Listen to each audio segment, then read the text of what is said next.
नमस्कार.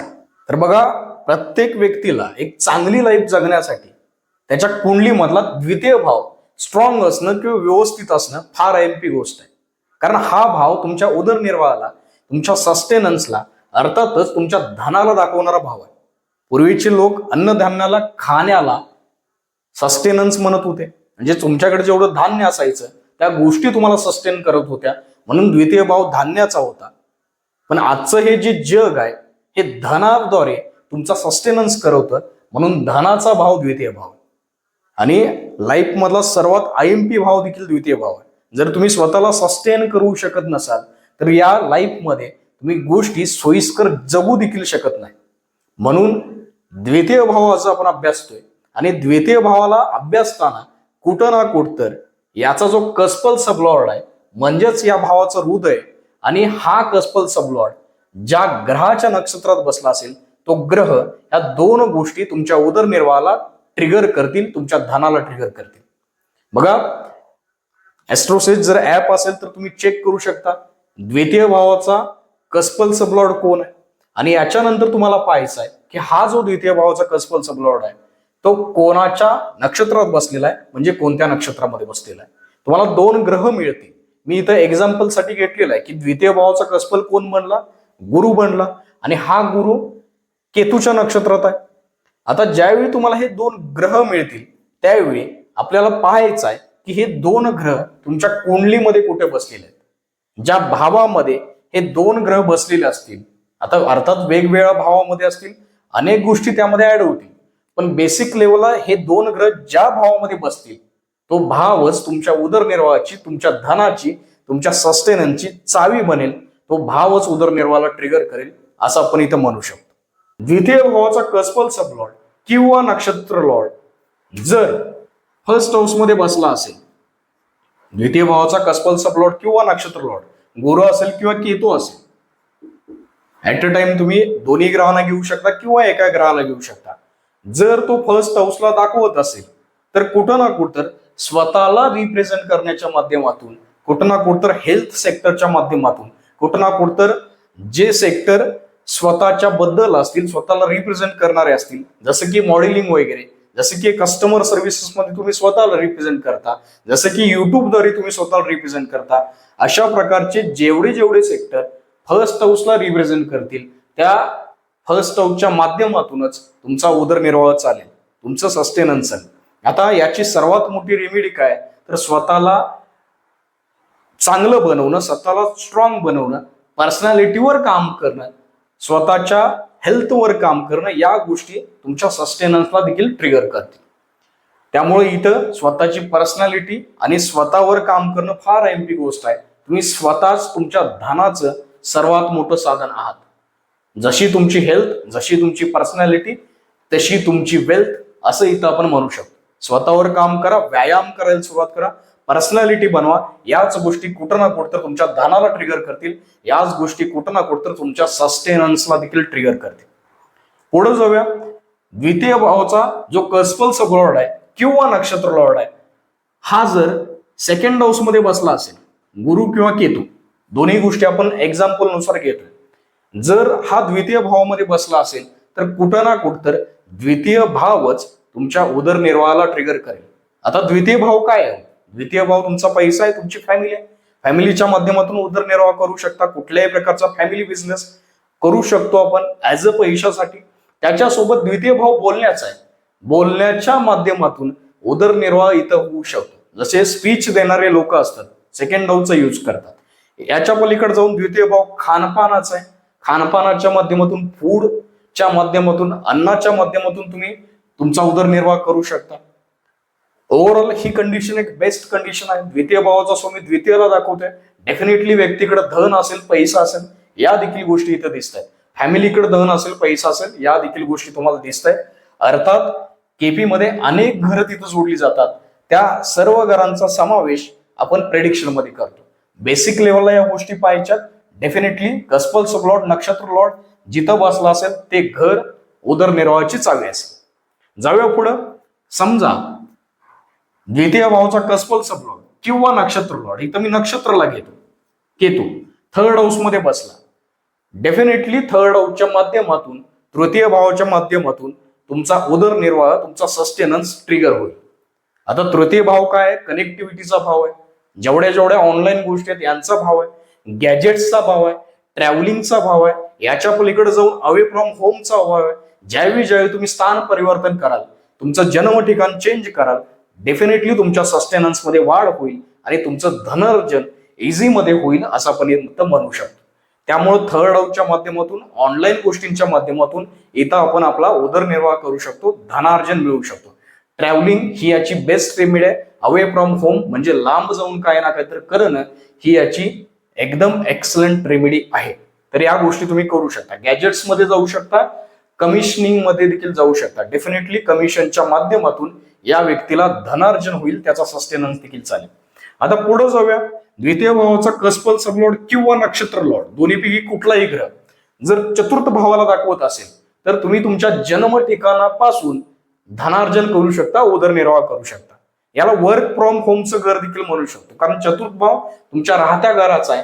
व्यक्ती as a sustenance work from home करू शकतो आणि इथं त्याचा धनार्जन होऊन जाईल, इथं त्याचा सस्टेनन्स चालेल. म्हणजे घरातून काम करणं व्यक्तीला सस्टेन करावेल असं म्हणू शकतो. चतुर्थ भाव भूमी भवन वाहनचा आहे. घरातून काम करा किंवा घरासाठी काम करा, दोन्ही गोष्टी तुमच्यासाठी काम करते. भूमी भवन वाहन या सेक्टरमध्ये ऍज अ सस्टेनन्स काय ना काहीतरी करणं पैशाला ट्रिगर करेल. याच्या पलीकडे जाऊन चतुर्थ भाव प्रॉपर्टीचा आहे. तुमच्याकडे जे धन असेल डेफिनेटली कुठं ना कुठं तर हे धन चतुर्थ भावाच्या रिलेटेड असेल. भूमी भवन वाहन या रिलेटेड स्थायी संपत्ती हे तुमचं धन असेल असं आपण इथं म्हणू शकतो. घराच्या माध्यमातून, घरामधून या गोष्टी तुम्ही करू शकता, सस्टेनन्स करू शकता. मग काही जण इथं सिव्हिल मध्ये जातील, कन्स्ट्रक्शन मध्ये जातील, प्लॉटिंग मध्ये जातील, लँड्स मध्ये जातील. या गोष्टी देखील तुम्हाला डेफिनेटली पैसा देऊ शकतात. चतुर्थ भावामध्ये अनेक गोष्टी आहेत. मी डेडिकेटेड व्हिडिओ बनवलेला आहे, तो देखील तुम्ही पाहू शकता. इमोशनच्या द्वारे देखील तुम्ही सस्टेनन्स करू शकता. ओव्हरऑल तुमच्या जन्म ठिकाणाच्या ठिकाणी, घरातून, घरापासून, घराच्या रिलेटेड गोष्टींमधून, प्रॉपर्टीमधून तुम्ही तुमचा सस्टेनन्स करू शकता. जाऊया पंचम भावामध्ये. समजा इथं नक्षत्र लॉर्ड बसला केतू, काय करू शकतो? पंचम भाव उपायांचा आहे, सोल्युशनचा आहे. तर उपायांच्या माध्यमातून, सोल्युशनच्या माध्यमातून तुम्हाला धनार्जन होईल असं आपण इथं म्हणू शकतो. म्हणजे जे वर्क करायचं आहे, कुठलीही कर्म करा, त्यामध्ये जर तुम्हाला धनार्जन हवं असेल, जर तुमचा सस्टेनन्स चालावं वाटत असेल, डेफिनेटली उपायांना त्याच्यामध्ये आणा. याच्या पलीकडे जाऊन पंचम भाव क्रिएटिव्हिटीचा आहे. ज्यावेळी तुम्ही लाईफमध्ये क्रिएटिव्हिटी आणणार, डेफिनेटली तुमचं धन ट्रिगर होऊन जाईल, डेफिनेटली तुमचा उदरनिर्वाह ट्रिगर होऊन जाईल. उपाय, सोल्युशन्स, क्रिएटिव्हिटी यासारख्या गोष्टी तुमच्या धनाला ट्रिगर करतील. आता याच्या पलीकडे जाऊन जो पंचम भाव आहे, तो पंचम भाव काय तर बोलण्याचा, उपायांचा आहेच. सेकंड हाऊस तुमची वाणी आहे. तुम्ही जे उपाय द्याल ते उपाय समोरच्याला लागतील, या गोष्टी देखील इथं दिसत आहेत. म्हणजे तुम्ही वाणीच्या द्वारे जे उपाय द्याल डेफिनेटली समोरच्याची इच्छापूर्ती करते. पंचम भाव संतानाचा आहे, संतान भाव म्हटलेला आहे. त्यामुळे कुठं ना कुठं तर ज्यावेळी तुमच्या लाईफमध्ये तुमची संतान येईल, या संतती प्राप्तीमुळं तुमचं धन वाढेल, तुमचा उदरनिर्वाह देखील वाढेल. या गोष्टी इथं दिसत आहेत. संतान प्राप्तीनंतर डेफिनेटली धनार्जन होईल आणि गोष्टी ट्रिगर होतील. आता पंचम भावाला एन्जॉयमेंट म्हटलेलं आहे, ही गोष्ट देखील लक्षात ठेवा. जेवढे एन्जॉय कराल, निश्चिंत राहाल, तेवढ्या गोष्टी वाढत जातील. आता युवा कुंडलीच्या 6व्या भावामध्ये नक्षत्र लॉर्ड बसला असेल, कस्पल सब लॉर्ड बसला असेल, कोणी इथं गुरु असेल किंवा केतू असेल. 6th हाऊस मध्ये हे ग्रह बसलेले आहेत. म्हणजे द्वितीय भावाचं जे हृदय आहे ते 6th मध्ये गेलेलं आहे. आता 6th हाऊस कशाचा आहे तर जॉबचा आहे, सेवांचा आहे, सर्व्हिसेसचा आहे. या माध्यमातून कुठं ना कुठं तर तुमचा उदरनिर्वाह चालेल. काहीच समजत नसेल, जॉब करा, सिंपल लेवलला सर्व्हिसेस द्या, डेफिनेटली तुमचा उदरनिर्वाह चालेल, डेफिनेटली तुमच्याकडे पैसा येईल. याच्या पलीकडे लोन्स मध्ये जाऊ शकता, 6th हाऊस आहे. याच्या पलीकडे कॉम्पिटेटिव्ह एक्झाम्स मध्ये जाऊ शकता, 6th हाऊस आहे. याच्या पलीकडे पोलीस, आर्मी यासारख्या फील्डमध्ये जाऊ शकता, 6th हाऊस आहे. त्याच्यानंतर सगळ्यात महत्वाचा सेवाभाव, या गोष्टी देखील सस्टेनन्सला ट्रिगर करतील. लोन देखील धनार्जनामध्ये हेल्प करेल, ही इथं कंडिशन आहे. म्हणजे लोनच्या बाबतीत व्यक्तीचं धन वाढेल, लोन घेऊन गोष्टी ज्या कराल तिथं धनार्जन होईल असं आपल्याला इथं दिसतं. 7th हाऊसमध्ये द्वितीय भावाचा जो कस्पलचा लॉर्ड आहे किंवा नक्षत्र लॉर्ड जर 7th हाऊसला दाखवत असेल, बिझनेस हे तुमच्या उदरनिर्वाहाला ट्रिगर करेल, बिझनेस हे तुमच्या धनाला देखील ट्रिगर करेल आणि बिझनेसच्या माध्यमातून सस्टेनन्स चालेल असं आपण म्हणू शकतो. ज्यावेळी तुमचं मॅरेज होईल, 7th हाऊस मॅरेजचा आहे, पार्टनरशिपचा आहे, डेफिनेटली तुमच्या धनामध्ये वाढ होईल, तुमच्या सस्टेनन्समध्ये वाढ होईल, अशा या गोष्टी इथं आपल्याला दिसत आहेत. याच्या पलीकडे जाऊन कुठल्याही प्रकारचा बिझनेस, कुठल्याही प्रकारच्या कस्टमर सर्व्हिसेस या गोष्टी सस्टेनन्सला तर ट्रिगर करतील, धनाला पण ट्रिगर करतील. मॅरेज नंतर धनवृद्धी या गोष्टी देखील इथं दिसत आहेत. अष्टम भावामध्ये जाऊया. समजा केतू बसलाय किंवा गुरु असेल, कोणीही असेल, कस्पलचा लॉर्ड किंवा नक्षत्र लॉर्ड, जर 2nd हाऊसचा कस्पल किंवा नक्षत्र 8th हाऊस दाखवत असेल, पहिलं म्हणजे 8th हाऊस पीड आहे. बेसिक लेवलला 8th हाऊसला आपण मनुष्याची पीडा म्हटलेली आहे. इथं कुठं ना कुठं तर व्यक्तीच्या धनामध्ये, सस्टेनन्समध्ये अडथळे येतील, पीडा येतील. पैशाच्या अडथळे येऊ शकतात, डेफिनेटली येऊ शकतात. धनामध्ये अडथळे येऊ शकतात, डेफिनेटली येऊ शकतात. फॅमिलीचा भाव 2nd हाऊस आहे, फॅमिलीमध्ये अडथळे येऊ शकतात, डेफिनेटली येऊ शकतात. याच्या पलीकडे जाऊन सस्टेनन्स अडथळे येऊ शकतात. पण ज्या दिवशी तुम्ही अष्टम भावाची एनर्जी युटिलाइज कराल, हाच अष्टम भाव तुमच्या पैशाला ट्रिगर करेल, फॅमिलीला ट्रिगर करेल आणि तुमच्या सस्टेनन्सला देखील ट्रिगर करेल. बघा, सस्टेनन्स ही फार IMP गोष्ट आहे. जर तुम्हाला सस्टेन करू शकत नसाल तर या लाईफमध्ये तुम्हाला जगता येणार नाही.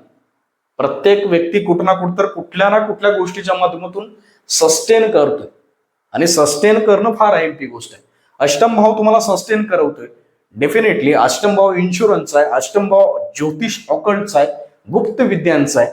ज्यावेळी मल्टिपल लोक एकत्र येऊन पैसा लावतात अशा गोष्टींचा आहे. म्हणून कुठं ना कुठं शेअर मार्केटमध्ये ज्या कंपनीज असतात, ज्यामध्ये अनेक लोक पैसा लावतात, त्या गोष्टी देखील अष्टम भावामध्ये करू शकता, नाही करू शकता. थोडा रिसर्च करा, डेफिनेटली जाऊ शकता.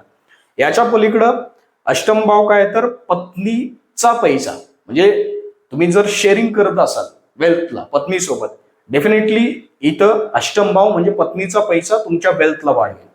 अनेक गोष्टी आहेत अष्टम भावाच्या. कुठल्याही प्रकारचं कार्य करू शकता. इंजिनिअरिंग अष्टम भाव आहे, कन्स्ट्रक्शन मध्ये देखील अष्टम भावाचा रोल येतो. त्यानंतर मॅन्युफॅक्चरिंग मध्ये देखील अष्टम भावाचा रोल येतो. जेवढी कार्य अष्टम भावाचे आहेत पैशाला ट्रिगर करते. सगळ्यात सोपी रेमेडी ज्योतिष करत राहणं, ज्योतिष बघत राहणं, या गोष्टी देखील फॅमिलीला, पैशाला ट्रिगर करते. जाऊया कुंडलीच्या 9th भावामध्ये. जर कस्पलचा लॉर्ड 9th भाव दाखवत असेल किंवा नक्षत्र लॉर्ड 9th भाव दाखवत असेल, गुरु किंवा केतू, डेफिनेटली 9th भाव भाग्याचा आहे. इथं पैशाच्या बाबतीत, सस्टेनन्सच्या बाबतीत आपल्याला भाग्य साथ देईल असं आपण म्हणू शकतो. अर्थात अनेक घरं तिथं जोडलेली आहेत, हे आपण बेस पाहतोय, पण डेफिनेटली म्हणू शकतो की भाग्य तरी आपल्याला इथं साथ देईल. आता भाग्य साथ देईल याच्या पलीकडे जाऊन आपण काय करू शकतो, आपण कुठलं कर्म करू शकतो, तर आपण 9th भावाचं कर्म करू शकतो, जे कर्म व्यक्तीच्या उदरनिर्वाहाला, पैशाला ट्रिगर करेल. 9th भाव गायडन्स आहे, गायडन्स मध्ये जाऊ शकता, डेफिनेटली पैसा ट्रिगर होईल. 9th भाव वडिलांचा आहे, वडिलांनी ज्या गोष्टी पैशासाठी केलेल्या आहेत त्याच गोष्टी तुम्ही करू शकता. 9th भाव गुरुजनांचा आहे, ब्लेसिंगचा आहे. जेवढं लाईफमध्ये ब्लेसिंग घ्याल तेवढ्या गोष्टी पैशाला ट्रिगर करतील. आणि 9th भाव हायर एज्युकेशनचा आहे, प्रोफेसर लेवलच्या ज्या गोष्टी असतात त्यांचा आहे. या गोष्टी देखील ऍज अ सस्टेनन्स करू शकता, गायडन्स ऍज अ सस्टेनन्स करू शकता, वडिलांचं वर्क ऍज अ सस्टेनन्स करू शकता, वडिलांसोबत कुठलंही कार्य ऍज अ सस्टेनन्स करू शकता. पैशामध्ये गोष्टी ट्रिगर होतील.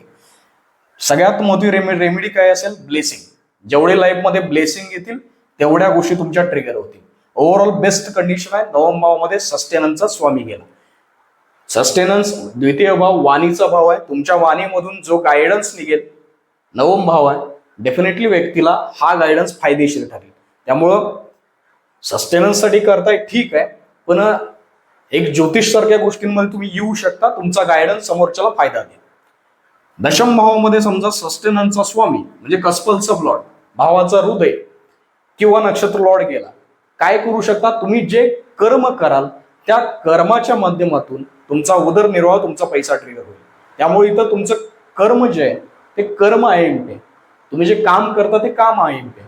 करिअरवर फोकस करायचा आहे, कामावर फोकस करायचा आहे. डेफिनेटली कर्मक्षेत्रच किंवा तुमचं जे झालेलं नाव आहे, दशमभाव नाव आहे, जेवढं नाव वाढेल तेवढा पैसा, तेवढी वेल्थ देखील वाढेल. करिअरमधून पैसा मिळण्याचं हे एक उत्तम उदाहरण आहे. म्हणजे तुम्ही जे प्रोफेशन कराल डेफिनेटली तिथं पैसा बसलेला आहे असं आपण म्हणू शकतो. 11व्या भावामध्ये गेला, केतू असेल किंवा गुरु असेल, द्वितीय भावाचा कस्पल सबलॉर्ड 11व्या भावामध्ये गेला. 11वा भाव लाभाचा आहे, इथं आपल्याला लाभ झाले, पण इथं इच्छा देखील जोडल्या गेल्या. म्हणजे पैशाच्या बाबतीत डेफिनेटली व्यक्तीच्या इच्छा वाढत राहतील, इच्छा पूर्ण देखील होत राहतील, पण इच्छा वाढत राहतील. आणि इच्छा ही कुठं ना कुठं तर एक नरकाची पायरी आहे. कारण इच्छा तुम्हाला अडकवतात, बंधनामध्ये अडकवतात. त्यामुळे इच्छांमध्ये अडकायचं नाही, पण डेफिनेटली इथं फायदा आहे. समाजसेवा 11th समाजसेवेच्या माध्यमातून धनार्जन करू शकता. याच्या पलीकडे मित्रांसोबत कोणत्याही गोष्टी करणं, 11 वगैरे धनार्जन होऊ शकतं. बिग इंडस्ट्रीजला देखील दाखवतो हा भाव, याच्या माध्यमातून देखील धनार्जन होऊ शकतं. ओव्हरऑल पैशाच्या बाबतीत इच्छापूर्ती, प्रॉफिट असं हे कॉम्बिनेशन येत आहे. समजा द्वितीय भावाचा कस्पल सबलॉर्ड किंवा नक्षत्र लॉर्ड जर 12व घर दाखवत असेल, आता 12व घर कशाचं आहे? 12व घर खर्चांचा आहे, लॉस आहे. डेफिनेटली पैशामध्ये लॉसेस आले. द्वितीय भावाचा कस्पल सबलॉर्ड 12th मध्ये गेला, पैशामध्ये लॉसेस आले, फॅमिलीमध्ये लॉसेस आले, सस्टेनन्स उदरनिर्वाहामध्ये देखील लॉसेस आले. म्हणजे व्यक्तीच्या सस्टेनन्समध्ये काय ना काहीतरी अडथळे येतील, सस्टेनन्स बदलावा लागेल, पैशामध्ये देखील काही ना काहीतरी लॉसेस येतील, अडथळे येतील, असं एक कॉम्बिनेशन आहे. पण जर तुम्ही लाईफमध्ये 12व्या घराला यूज करत असाल, युटिलाइज करत असाल, तर हेच घर तुमच्या उदरनिर्वाहाला ट्रिगर करेल, तुमच्या पैशाला ट्रिगर करेल. 12वं घर फॉरेनचं आहे. ॲज अ सस्टेनन्स तुम्ही विदेशामध्ये जाऊ शकता, फॉरेनला जाऊ शकता. या गोष्टी सस्टेनन्सला ट्रिगर करतील, धनाला ट्रिगर करतील. ॲज अ सस्टेनन्स 12वं घर इन्व्हेस्टमेंटचं आहे, इन्व्हेस्टमेंटमध्ये जाऊ शकता, गोष्टी ट्रिगर होतील. 12वं घर इम्पोर्ट एक्सपोर्टचं आहे, इम्पोर्ट एक्सपोर्टमध्ये जाऊ शकता, धनार्जन होईल, सस्टेनन्स आहे. आणि यासोबत 12वं घर मेडिटेशन योगाचं आहे, या माध्यमातून देखील धनार्जन होऊ शकतं, असं हे कॉम्बिनेशन सांगतं. ओव्हरऑल तुम्ही जर स्पिरिच्युअलिटीमध्ये असाल, इन्व्हेस्टमेंटमध्ये असाल, डेफिनेटली तुमचं धनार्जन होईल आणि 12व्याच्या गोष्टी बॅलन्स होत राहतील. म्हणून 12व्या घरामध्ये ज्यावेळी कस्पल सबलॉर्ड द्वितीयाचा किंवा नक्षत्र लॉर्ड जातो, त्यावेळी धनार्जनासाठी तुम्हाला चॅरिटी करावी लागते आणि ही चॅरिटी डेफिनेटली तुमच्या पैशाला देखील ट्रिगर करते, असं इथं म्हणू शकतो. ओव्हरऑल सूत्र काय आहे? द्वितीय भावाचा कस्पल किंवा नक्षत्र 12 भावांमध्ये जिथं कुठं बसला असेल ते घर तुमच्या उदरनिर्वाहाची पैशाची चावी आहे. त्या घराला ट्रिगर करा, त्या घराला घेऊन वर्क करा, काम करा. तेच घर तुम्हाला उदरनिर्वाह, पैसा या गोष्टी देऊन जाईल. धन्यवाद.